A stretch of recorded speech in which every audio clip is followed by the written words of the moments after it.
Hello everyone, welcome back to another banger video. Today we're going to be taking a look at a very brief introduction to data structures and algorithms in Python. So yeah, let's hop right into it. Data structures are a way of organizing and storing data so that they can be accessed and worked with efficiently. They define the relationship between the data and the operations that can be performed on the data. Some examples of data structures are arrays, linked lists, stacks, queues, trees, and graphs. Here's a simple example of how we can use an array in Python.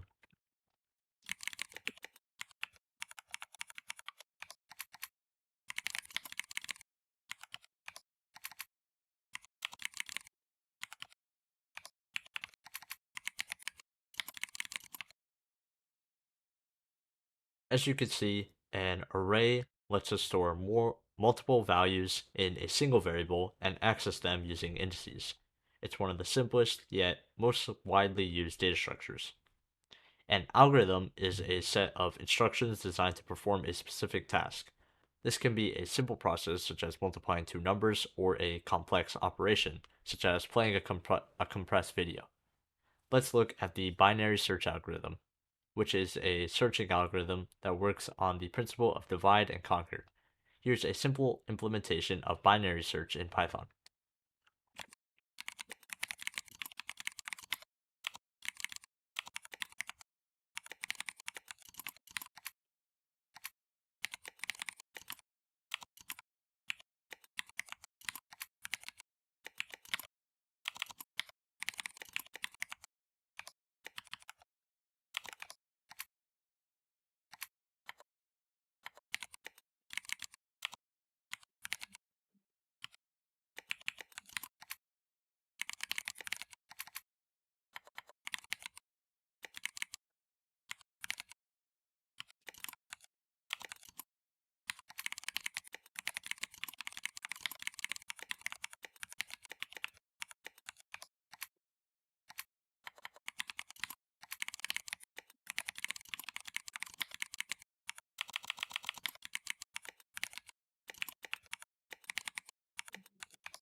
In binary search, at we look at the middle item and compare it to the target value.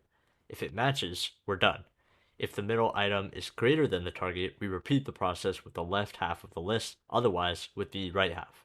This makes binary search a lot faster than a simple linear search. Alright, so that's going to be it for this video, a brief introduction of data structures and algorithms for Python. If you guys enjoyed or found it helpful, drop a like down below, drop a comment, and we'll catch you in the next one.